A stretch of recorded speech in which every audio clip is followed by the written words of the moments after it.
So, another video from me, and today I am sat with the gorgeous Gemma Jones, who I just see as a goddess, to be fair. A goddess, a goddess, a goddess, she's beautiful. Light of the Soul is her, what do you call it? I don't like saying brand. Yeah, no, well, it appeared to me as a portal to the higher self. That's when I received the name, that's what I was told. So that's, yeah, so there we go. It's a bridge. Yeah. Because that's what my role is, to support. So, yeah. Yeah, the soul, so light of the soul. Light of the Gemma. So welcome from us. So you mentioned when your name came to you for your offerings of work. How long ago was that? We did park in that car park. 22, maybe? You know, Yeah, 22. I'd had a few names before that, growing into the path. Yeah, and I just knew that because the name kind of represents what you do in a sense, doesn't it? And that had been shifting. Yeah. I think we can all feel those shifts now. We've walked it long enough to recognise it. Yep. And so when that name, the portal, appeared, it's like, it's, what do you hear it like as an umbrella term, rather than, and it's something for everybody, right? It's the light of your soul. That's what it's about. Yes. It's finding that, which for me, the light of our soul is the purity and the wholeness. So, See, I always see like people's soul, exactly like you said, with the pureness. It's their essence, it's their way, it's their beauty, however that looks, or form of however that wants to travel on this earth in its way of medicine, of weaving. So yeah, I love it when people use the word pure, because sometimes I think people, I don't know about you, but I wonder if sometimes people think pure is perfection, whereas I see pure as like however it is, in its essence. For me, purity, and I guess plants have taught me this, is wholeness, and purity is untouched by the outside world in your wholeness. Okay. So, like, I give an example when I sit with cacao in ceremony. Plants are in their wholeness. They have all of their all of their masculine and feminine parts in their one being. Yeah. So they're in their purity. So when you drink it, work with it, they can only speak to you through that lens of purity. So you're drinking that in. That's how I see it. And pure.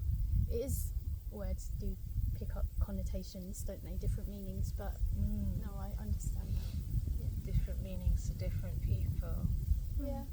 So, Gemma, what kind of work do you do then? For those that might not know you. Well, cacao. Ceremonies. Holding space, cacao ceremonies. At the moment I'm teaching. I've moved into teaching. Beautiful. So for a long time I've worked as an energy healing facilitator. And then along the way I've picked up the shamanic path and created my own offering of healing. And so now I'm teaching that. One-to-ones, like we were talking about, one-to-one sessions. Just my inner drive, my divine blueprint is to support others with tools to see their own. That's what a beautiful offering. That's stunning. Yeah, and you can't put words to it, can you? You can't label it. It changes because we doesn't change. it? Yes. It like I've the last that I don't live my life, but the on this earth, but the time at the moment of like, this is the way I'm going. No, you're not. Here you go. And it's like, here's another thing thrown at you. And then, and it's like, now you got to go this way. Now you're going to shift this way. And I just feel like whatever I've got planned, I just isn't the plan. But it all is the plan, if that makes sense, isn't it? Because it is our path and it's written. Well, that's a bit like what we were saying before about the intuition and the illusion at the moment. It's like this weaving of we do know, but we don't know. Because if we knew and created it as like this rigid thing, we'd leave so much out. So you just have to go with it. Yeah. Go with it. We were talking before we came, before we started recording, about how trusting stepping out of the illusion of what we may think is our truth or think is our way, and how it is shifting and changing, and things that are being popped on my path myself as well, of here you go, here's another thing that you need to go and look at, or here's another thing you need to work with, because then you can and Gemma made me see it in a beautiful way, actually, completely see something in a different perspective, which thank you, of saying that you were explaining about how the energies are at the moment. Can you help give that, because it really helped me see it in a with what's going on through explaining with the way I see it with the Neptune. Absolutely. Okay, and listen to this is beautiful. This is great. So a lot of my deep-rooted connections are with Egypt, and over the last couple of years, through lots and lots of resistance, I've actually softened and allowed that. And how that's appeared is the Neteru are the pantheon of the ancient gods. Yep. And then if you take that back a step further, what you have is shamanism. Because they're humans with the heads of animals, right? So to me, what that says is the pheasant. We were talking about the pheasant. So, and say Anubis. Many people recognise Anubis. So he has the head of a dog. Yep. Then, just to really simplify it, dogs are loyal. They're guardians. They're by your side through everything. And so, like, there's this simple way into understanding them. And so what I've discovered is that it's just become this language that makes it easy for me to understand and interpret and then share things. And there's many people, but there's a book that connects the planets to the Neteru. And so to help me understand what's going on up there, which is a reflection of down here, we have Neptune in retrograde. Neptune is... For those that don't know what retrograde is, kind of, if you look at the planet, it looks like it's staying still. So the energy that it imbues is having a sitting point of reevaluation. Does that make sense? Yeah, that does. And so Neptune is Nephthys. And so she is the twin sister of Isis. The sun's come out. We say her name. And she is like the hidden one, right? Thank you. She doesn't want to be hidden. I'm still listening, by the way. I'm still listening. I'm just taking this moment. Nice bit of warmth. And so her energy is all about kind of being hidden, but it's not hidden. It's like this, the work we do, the mystery, the mystic. So the incantations, the mystical side of everything. And she is what makes us trust our intuition. That energy within us that makes us trust our intuition. And so when there's a retrograde of that energy, it kind of comes across as illusion. Or it could be misconstrued as illusion. So, and I can relate to this. There's been so many choices I have made this year that I'm like, what was I doing? But then somehow there's been this redirection. I was like, oh, it actually did work out. Yeah. So it was like this weaving. Needed that. Yeah, this windy path. Yeah. But along the way, you trust. It's building your trust. That's surrendering to the trust. Yes, surrendering to the trust. Surrendering to the trust. I feel a Yeah. lot of that at the moment. Yeah. This surrendering. Yeah. And then also Pluto and Uranus, so it's like all the outer planets, they're all just sitting back going, right. Yeah.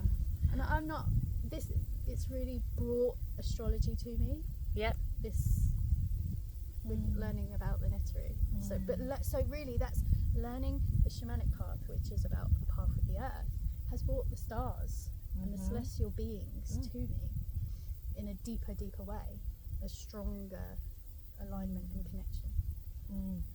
All I'm seeing there is like lower, higher, or above, below, and all of us in the middle channeling, right? Yeah. That's it. Yeah, It's in the just, middle. Lower, higher. everyone in the middle just channeling everything that's coming through or coming up. Being the bridge. The conduit. It's our word, isn't it? We've said bridge a few times now. It's just to say, because we didn't say where we were sat, in case you're wondering on the energies. We are at Bab Ruins in Dorset, UK. And it's gorgeous. And Gemma chose she wanted to sit with this tree, which is stunning. Absolutely stunning. Yeah, so just to say that, in case you want to be with us in how it feels. Led to this spot by the mushrooms. It was so beautiful. I was like, where are we going to sit, Gemma? And then she's just like, there was a path of mushrooms appeared. And I was like, okay, I felt like we were in something like Alice in Wonderland, following the arrows, following the mushrooms. It was perfect. It was so sweet. It was gorgeous. Okay. That's a woodpecker. It is a woodpecker. Oh, you couldn't see it. Sorry. Oh, he's sat up there. We can't turn the camera there because he's just over the hill, but he's landed there. Green woodpecker. Oh, how stunning. What beautiful medicine. Sit now, we're just going to sit here talking about everything we can see that you can't, but you can feel it through us, hopefully. Feel it through us. Oh, so yeah, we're sat here with Mama Cacao. Beautiful. And those who know me, I work with Mama Cacao. And there's children in the background, which I love the joy, it's gorgeous. And I get it from Light of the Soul. I've worked with other cacaos, but this is the one that for me works beautifully. So Gemma, do you want to explain, because some people, the word is out there for some people. Cacao. Yeah, it's because people have seen it on TV programs and stuff. Yeah. But can you give us a little bit more knowledge or wisdom about her medicine? Yeah. I'll start through my story, if that's okay. Absolutely. So, her medicine, the divine feminine, divine masculine energies, right? And cacao holds a feminine spirit. Yeah. And that's needed, right? This rising. There's a lot at the moment anyway, isn't there? There's a coming back to and dropping resistance to feeling that feminine energy within us. And that, to give that some context, it's like the creativity, the intuition, the flow, going with the flow rather than having to see the said my straight line. 3 favourite words. Oh. Love it. And flow, creativity and joy. yeah, and so like cacao imbues that. Yeah.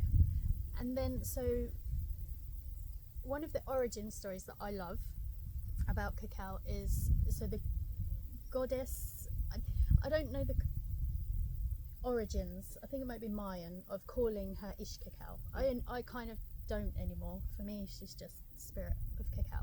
In the moment. Yeah. That what she But brings. one of the stories is in her goddess form, which I think is known as Ish Cacao, there was Sacred Mountain, and it was a place of where all the nourishment was provided by the earth. Everything would grow, and this is where Ish Cacao was said to reside. And she would come out of the forests that surround the Sacred Mountain when her children, man, were out of alignment with nature. Right? Yeah. So when they need to be called back to their hearts, when they need to come home to the earth. Because it's a heart medicine, It's right? a heart medicine. Yeah. In the sense that, well, so many ways. That's one of the big known things, isn't it? Yeah.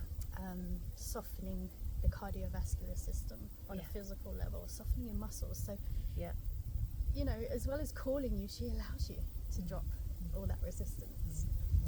And then as a mother energy, like a feminine energy, the mother element of that, there's like this grandmother hug from this cacao, from Rakush. This is the Mayan cacao, Guatemalan cacao. They're all different, but with this one, for me, this is just my opinion, it's like grandmother. I've had many, you know, I've worked with many cacaos, and this one is like a deeper wisdom. And releases all those feel good hormones in your body. And where do you want me to go with it? Because I could go in any direction. all of it, all the ways. It's, just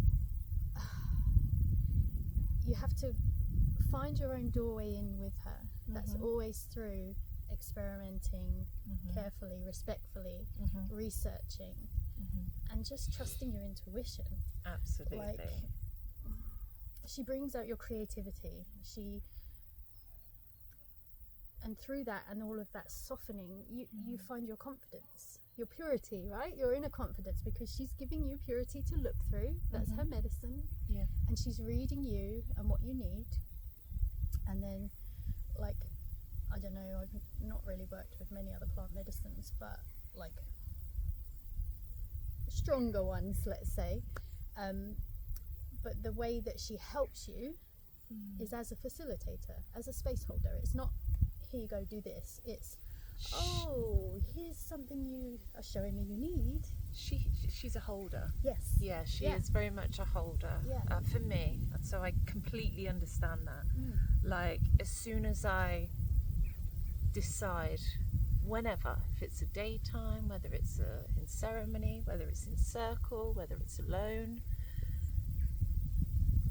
it's about what's she going to bring. This is the intention, isn't it? What's she going to bring to me today? What are you going to show me? Where are you going to allow me to go? Where can I drop to? Am I going to dance? Am I going to drum? Am I going to roar? It's like, I'm talking roaring from here.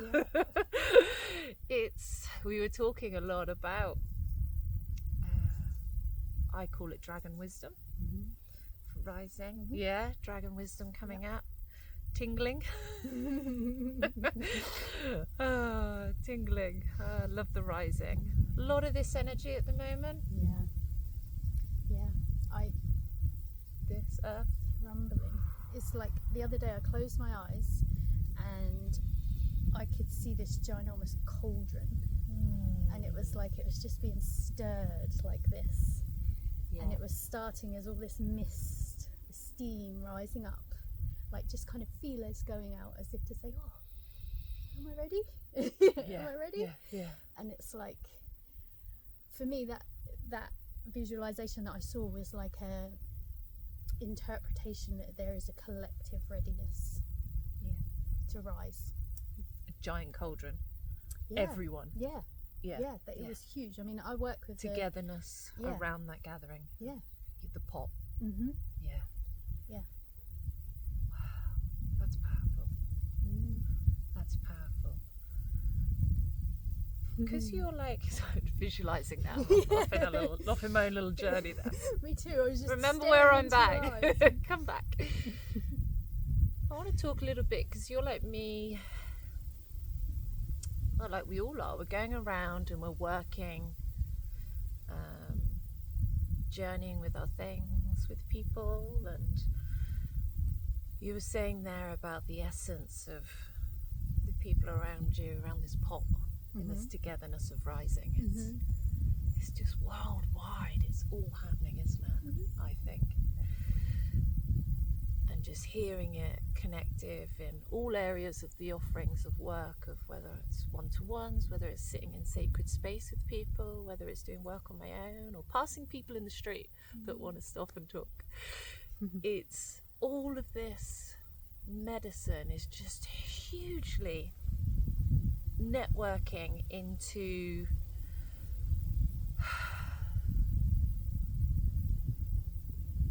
people are doing, I'm seeing it as people are doing their work in their language. So we can talk about frequencies, you know, I'm on this frequency, I'm on this frequency, everyone's on their frequency. But I do feel at the moment that everyone is on a frequency of push in a form of how they need to receive it. Are you feeling that out there? An urgency to move. I've used that word a lot recently. Like an urgency right. to... There goes the woodpecker. I don't know, it's just, you've gone that way. I'm sorry, carry on. No, it's moving. Yes! I told you about on my way here. So I had a longer journey than I needed. I was stuck in traffic. So I had a mini ceremony in my car with a mini cacao on the way. And I got stuck behind the a Florida van water. that said, Florida water. Open sacred space in my mini. That was so cool. And it was just brilliant because, well, anyway, I can share that, but the van in front of me said, oh no, I can't remember it. Life is a journey, move well. And it was a moving van. It was moving people's belongings from one place to another. And it was just transition. Like, and then after that, I didn't tell you this bit, but there was a one said integration, and the next one said calibration, and I was like, okay. Plus the songs, I've got a feeling, and why don't you do it in the road? And I was like, laughed out loud because I'd had a cacao ceremony on the road. Going with the flow. Going with the flow. Love that it. urgency. Love it. Let it move you. Let it make you fly. Just like if you feel it, do not hold it in anymore because it is going to rumble.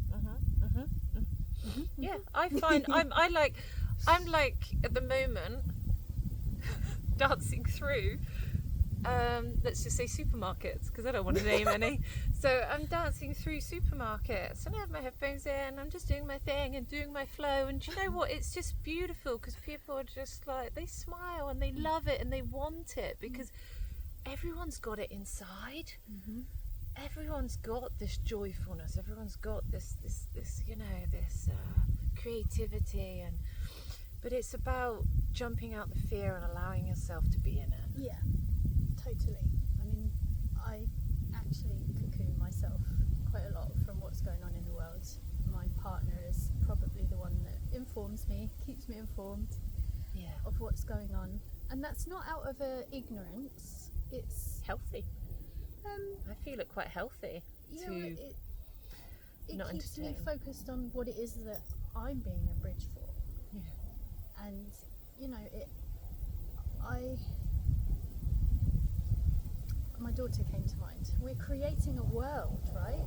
We are the ancestors in a sense as well. So there are going to be the people that their role is to see and witness what's happening.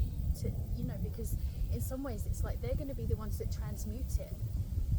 Like we all have a role, right? And so to witness and be a part of the things that are going on, that's a sacred role in itself because you're transmuting that through you. That's like Anubis energy, that's jackal energy, because it's and like crow, they're carrion, right? They're carrion creatures, so they feed off of the dead, the rot, everything that's dying, and they embody it. There's a buzzard over there, and it's circling. Can you see it?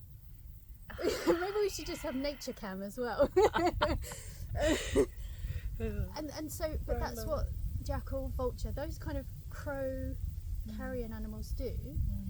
They transmute what's decaying. So people that are in that world are playing a role, but it's not my role. My role is to pull in and pull up this this cauldron and this, you know, whatever needs to birth through me. And I could put my energy somewhere else, somewhere where I know I don't belong, but what's the point? And I think that's what many people are feeling, because I find it hard to use words to explain the world, but everything that is going on, it's a creative energy. It's an energy that's been created. It's a collective that was created, but it's one that's pulling apart as the other one rises up. Does that make sense? Absolutely. I'm part of me's having to remember you guys are here, because I'm just like listening and just like, I could listen to you in your world all the time. That's beautiful. This is what Cacao does to me. Makes me talk. It's beautiful. Channel, whatever you want to call it. It makes you be in the heart, which I love. What came to me then when you were saying, Gemma, about like you having to stay in your purpose of space, as I see it, and everyone has their place, which I love and agree. And I am aware that I've had quite a few people saying to me, I feel like I've got a purpose, but I don't know what it is. I feel like I've got a purpose and I don't know what it is. So I find it very interesting, because I find that people that are saying that might not be in a space of where they're being called. So I almost feel like if you're not sure what your purpose is, it's because you're not sitting with yourself to hear yourself. Yes. And I find that very interesting. That's, as you were saying, like I have to almost take away everyone else's stuff so I can beautifully hear myself. Yes. And that's your intuition, isn't it? Yeah. And and that's what I see with, like, if you want to really know what your purpose is, time alone, you have to go within. Yes, like going within, which it's all about it. I love that. Me too. Sacred space on your own, of growing, and then connection is very important. I absolutely adore connections, and a lot of people, as I did a video a few days ago about a feeling quite lost, and suicide is something that is circling in the air. But again, I feel like, and if you are in that space, connection, sometimes being alone might not be what you need, and connection is the space for that. But connecting to the right people in that space. But I almost feel, when I have been in these states of myself, of I need to leave this earth, I can't be here anymore, I need to go. It's because I wasn't in the right spaces for myself. I was masking, I was faking, I was pretending, I was performing. Whereas now that I've just embraced and sat with self and learnt my purpose, and you know, realised, okay, this is what I'm here for, or this is what I'm doing, or this is where we're going, is it? And like you say, gone with the flow of the creativity of life, of whatever it's going to surrender to it. Can I give a different perspective on the Please connection? Please do. As somebody who is quite a loner, I love connecting with people, but I have a very small capacity for it. I like, weirdly, one of my kind of confirmed purposes, in a sense, and I say that without knowing, but with confirmation. And it was probably Tim that gave me that word all those years ago, confirmation, and it's such a big thing. Tim's just a neutral friend. She's talking about. Sorry. No, that's fine. It's just conversations all over the place here. Like, who's Tim?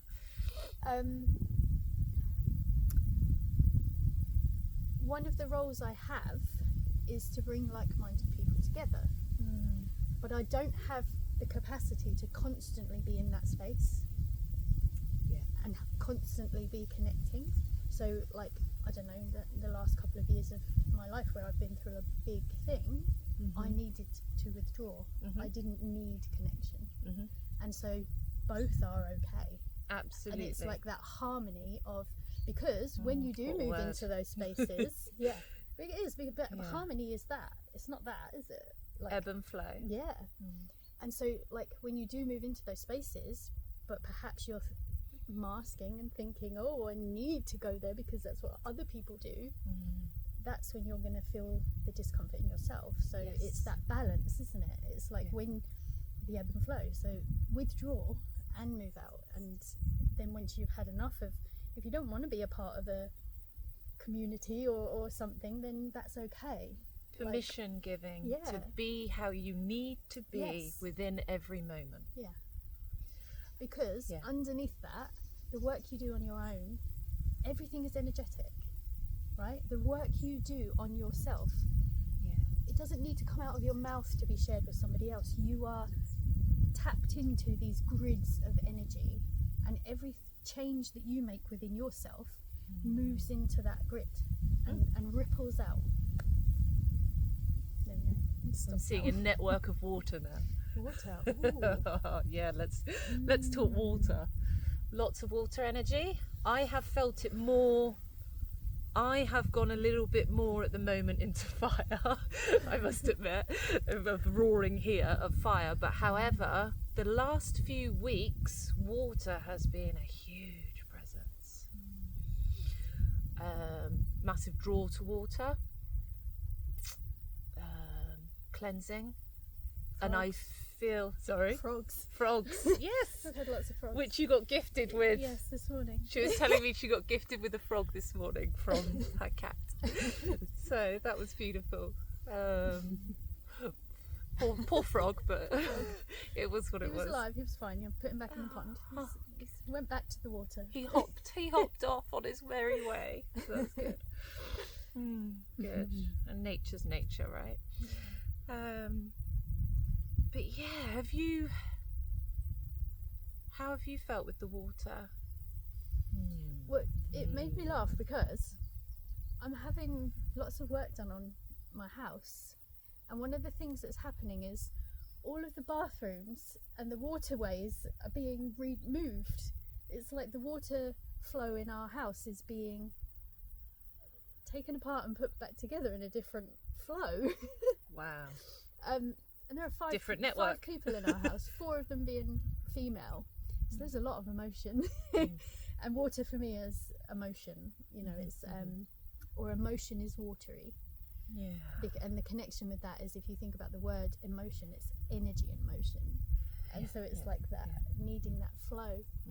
And so perhaps like, and so preceding all of this work, we've had baths overspilling, ceilings covered in water stains. So it's literally throwing itself at you, is what you're saying. Like, take this water energy that's here. And the language that comes with it. It's just fascinating, isn't it? That how energy, nature, spirit speaks to us. And that comes back to us all being different. Look how many animal connections there have been just in this conversation for both of us. That's one of our ways. If you want to see it, you'll see it, you'll receive it all. How many people sing in the shower?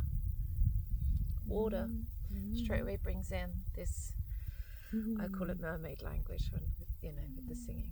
So and the sun's going out now for us. Just reminding me of the air. Come back to the air. Oh, wow. So you mentioned about your Egypt. You've been to Egypt. I know that you work a lot with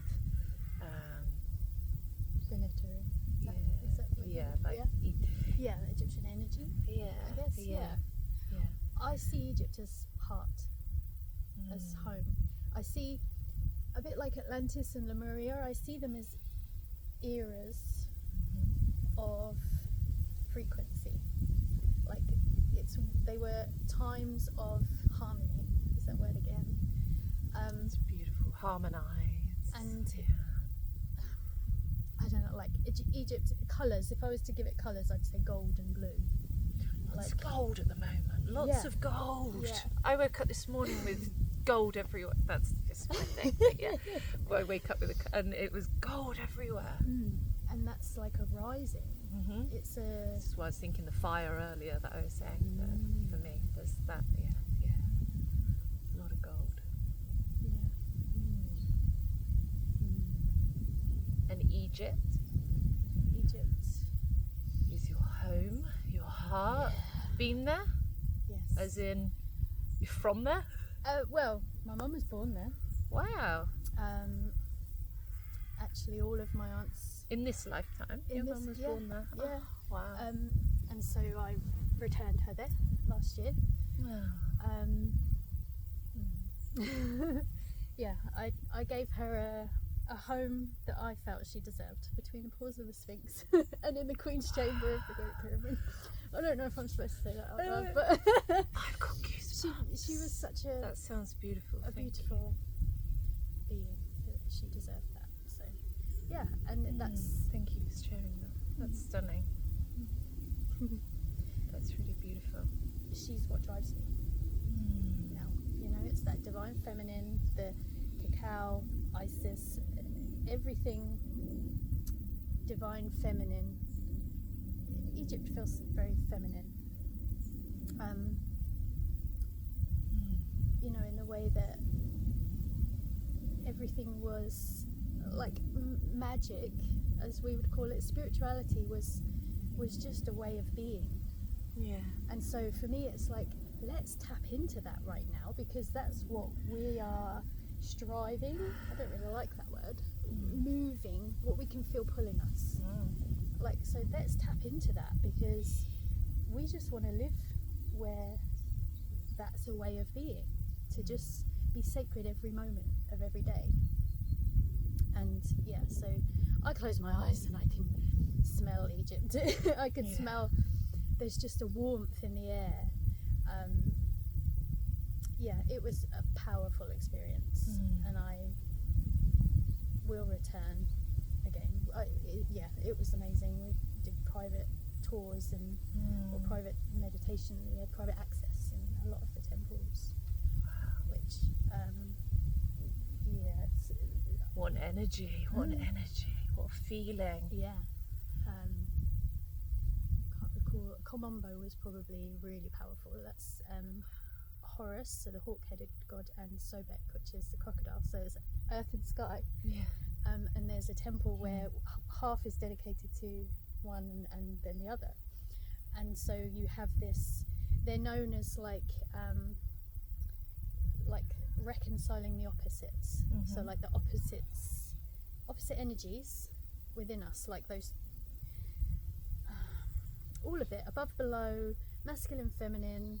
This is my interpretation, you know, like, but then also that love and that fear, in a sense, you know, finding the light and the dark. Black, the white, the yin, the yang. Exactly. The balance, everything. And so when you, and it isn't, like I said, it's not like that. So when you can find that way within yourself, like, picture them and their arms are towards one another, like creating like an arch or a doorway to walk through.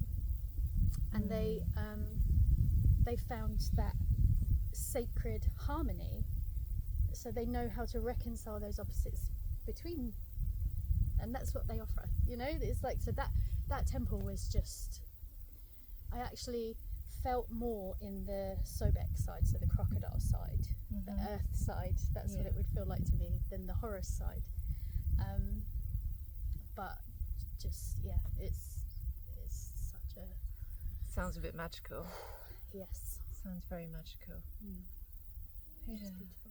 That was a beautiful image. Thank you. Thank Felt you. like I was there for a minute. That's like, that feels stunning. That feels stunning.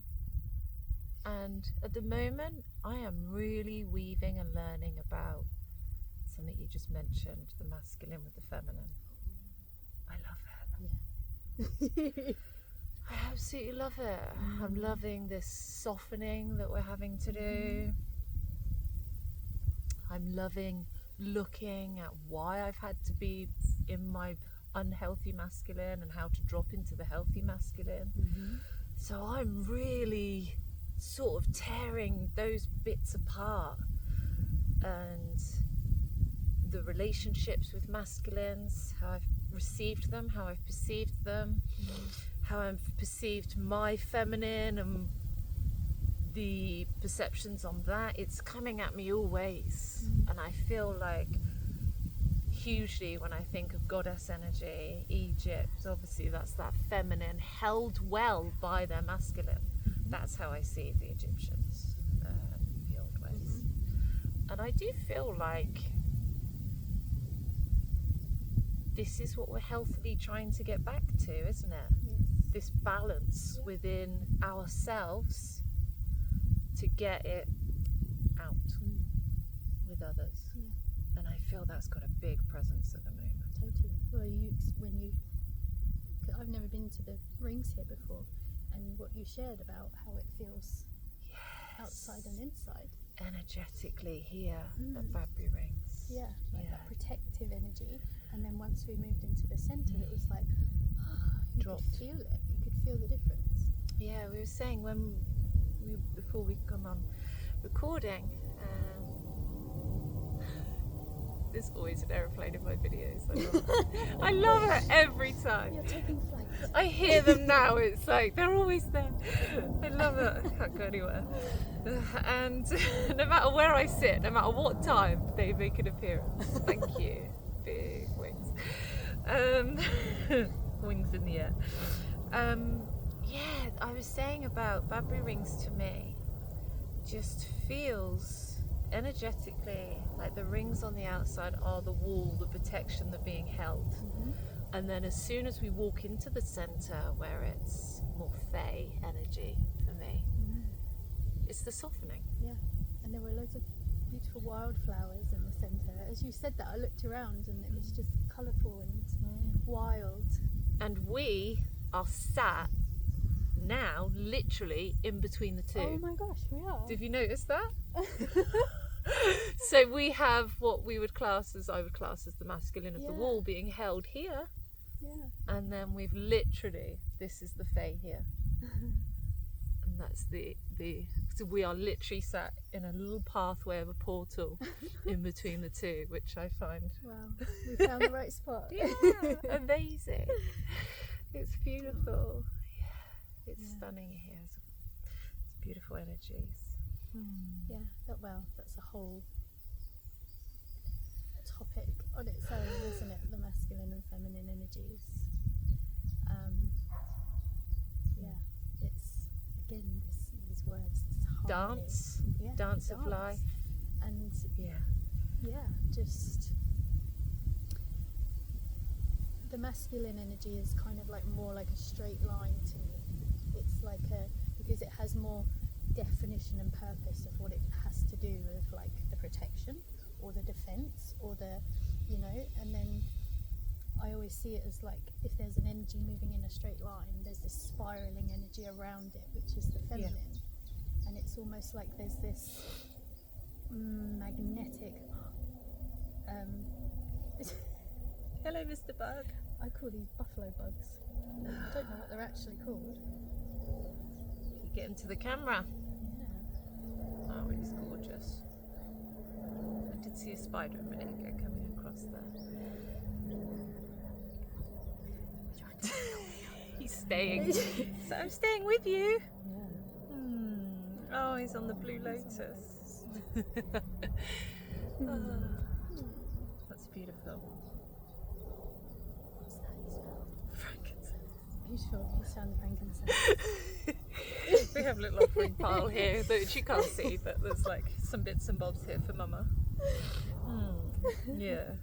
Mother Earth. So he's climbing on that now, which is stunning. Oh. Okay. So I do honestly feel like I could sit here all day and chat to you, Gemma. Honestly, it's been stunning, and maybe we need to do another one in a bit of time, when weaving what comes through, and It's been a pleasure to speak to you and connect with you on the blanket, as I like to call it, on the blanket with Mama Cacao. Beautiful. And we do have an event coming up, Yes, we do. don't we? So Gemma's Light of the Soul is going to be starting the day with dropping into it with a cacao ceremony, and then I'm going to be up with doing soul flow, so moving with whatever comes through in that moment with intuition, because that's how I work. And then we've got beautiful Melissa Virtue will be joining us with bringing her that's all I'm gonna say, bringing her magic, her soul, her heart. And then we've got Tim Wild with us, bringing his masculine side, evening us out, which I like. Bringing his medicine. So that is for the autumn equinox, isn't it? Yes, 22nd. Yeah, 22nd. Sunday the 22nd of September, so not long. So if you wish to join us, it's in-person only event. I've had a few people ask if they can receive it online, but we are going to keep this an in-person only event. So there's still a few spaces if anybody wants to come and join us for the day. I will put a link under this. I'll put a link to Gemma's website as well. And if you are new to cacao, it's invitation only with trying cacao, isn't it? Absolutely. So if anyone is interested but thinks, oh, I don't want to try cacao, because lots of people do, but then there's no obligation. You'll feel the spirit of the medicine anyway. And how you need to receive her, she'll offer.